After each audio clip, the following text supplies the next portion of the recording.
Bertani organik diharapkan mampu mendongkrak pendapatan petani. Dengan membuat sendiri pupuk organik, petani akan bisa menekan pengeluaran belanja pupuk kimia. Pemirsa, usai mendapatkan materi, para peserta diajak praktek langsung pembuatan pupuk organik dan pestisida nabati di tempat praktisi yang sudah sukses mengujikan teori tersebut. Untuk pembuatan pupuk organik ini sebenarnya tidak terlalu sulit. Petani hanya cukup memanfaatkan potensi di sekeliling mereka, salah satunya kotoran ternak. Di dalam pelatihan ini nanti ada juga acara-acara untuk pelatihan secara praktek di lapangan yang nantinya akan dilaksanakan di Kecamatan Sutojayan. Itu nanti akan diikuti oleh semua peserta pelatihan dan nantinya dilanjutkan untuk melakukan kunjungan ke Balitsa, Balai Penelitian Tanaman Pemanis dan Tanaman Serat yang ada di Malang. Itu nanti juga di sana akan diberikan pelatihan untuk pembuatan pestisida asap cair. Itu yang nantinya akan digunakan untuk pengembangan tembakau di sini dengan harapan dengan beralihnya dari kimia ke organik ini nanti akan membawa kualitas produk yang lebih bagus.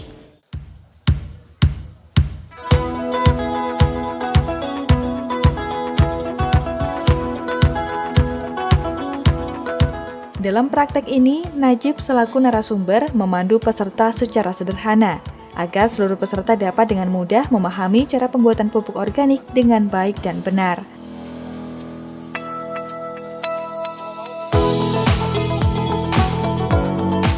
Siraman untuk lembab, ya.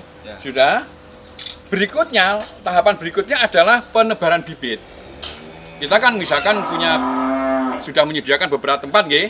Nah, otomatis tempat bibit yang kita sediakan itu menyesuaikan dengan tempat yang ada. Insya Allah nanti kita tetap memfasilitasi petani-petani tembakau ya. Ke depan mungkin SL-nya, Demfarmnya, sehingga nanti ke depan kita bisa menggunakan menanam tanaman padi yang bisa organik.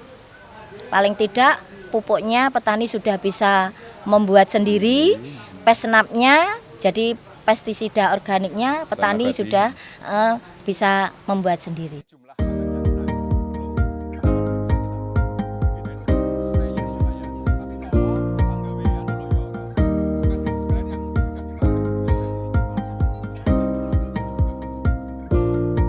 Ahmad Najib selaku narasumber pelatihan menegaskan, penggunaan pupuk organik ramah lingkungan terbukti lebih hemat biaya. Bahan baku pupuk organiknya sangat tersedia dan melimpah seperti kotoran ternak. Dalam praktek ini, petani secara spesifik diajak mempelajari pembuatan pupuk kompos yang berasal dari kotoran sapi dan kascing atau pupuk bekas cacing.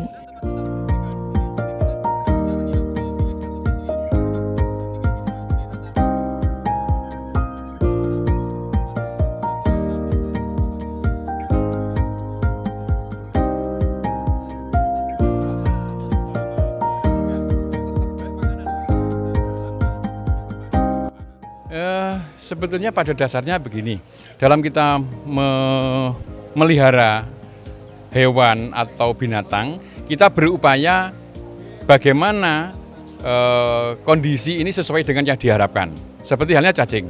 Jadi kita harus menyediakan media yang sesuai dengan kebutuhan cacing apabila dia hidup di alam bebas. Itu pada prinsipnya seperti itu. Nah, kita berupaya mengkondisikan hal tersebut dengan cara memanfaatkan limbah-limbah yang ada di sekitar kita.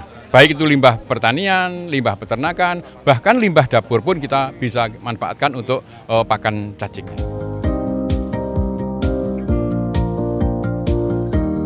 Pada prinsipnya, pembuatan pupuk organik sangat menghemat waktu dan tenaga. Melalui praktek, peserta pun ditunjukkan cara sederhana membuat pupuk organik tersebut.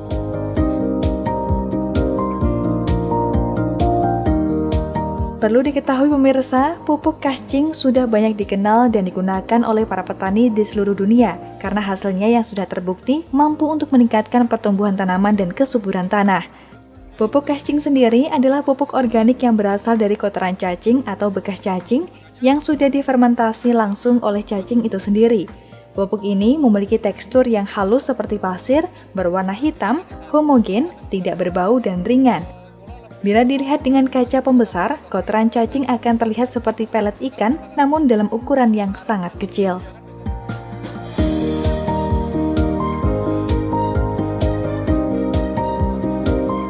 Sangat luar biasa, saya berterima kasih terutama untuk Pak Najibnya sebagai narasumber yang dalam hal ini terus terang kami memang belum pernah melihat langsung tentang praktek pembuatan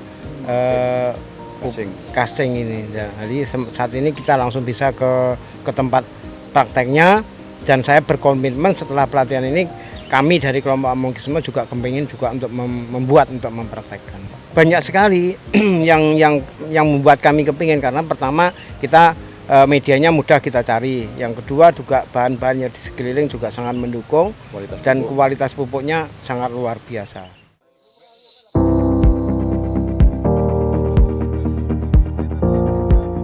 Adanya pelatihan pembuatan pupuk ini pun disambut positif oleh para peserta.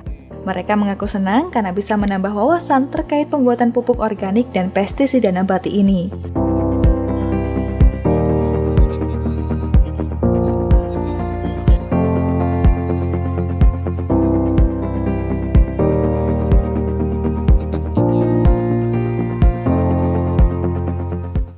Kita bisa memanfaatkan limbah-limbah dari sekeliling kita untuk memproduksi dua hasil. Saya rasa dari kotorannya juga bermanfaat bagi pupuk, terus dari cacingnya sendiri juga bisa untuk menambah.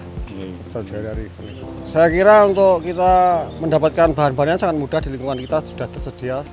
Terus untuk pembudidayaannya juga termasuk bisa dilaksanakan dengan mudah.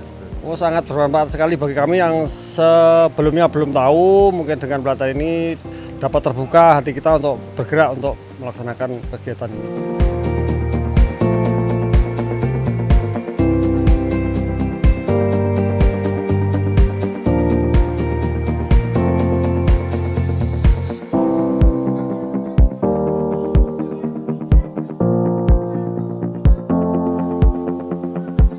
Kegiatan pelatihan pembuatan pupuk ini diakhiri dengan penyerahan pupuk organik yang sudah jadi kepada perwakilan petani. Diharapkan ke depan, para petani tembakau di Kabupaten Blitar ini bisa menerapkan pembuatan pupuk organik di masyarakat. Dengan demikian, penggunaan pupuk kimia di kalangan petani dapat ditekan.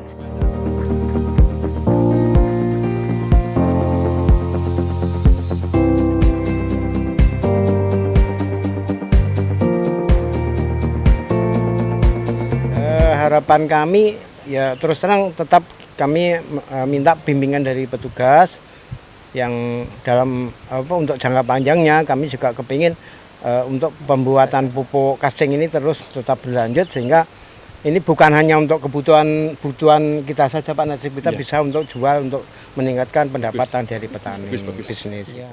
Harapan ke depan mungkin kelompok-kelompok yang lain bisa ikut-ikutan bergabung dengan kita untuk membudidayakan ini, untuk memperoleh manfaat ganda dari cacing ini. Kami sebagai dinas pembina juga dari kementerian juga tidak ada ketentuan bahwa mereka petani-petani itu harus menanam komoditas tertentu. Mereka itu akan menilai sendiri untuk komoditas apa yang menguntungkan bagi mereka. Sehingga kami juga perlu mendorong seperti tembakau ini. Kelompok Tani Kabupaten Blitar. Yes, yes, yes. Amazing Kabupaten Blitar. Pemirsa, demikian tadi proses pelatihan pembuatan pupuk organik dan pestisida nabati yang digelar oleh Dinas Pertanian dan Pangan Kabupaten Blitar. Semoga ke depan petani tembakau di Kabupaten Blitar bisa menerapkan dalam bertani. Dengan demikian, penggunaan pupuk kimia dapat ditekan. Saya Nisa Azhara, terima kasih atas kebersamaan Anda. Sampai jumpa dan salam CTV.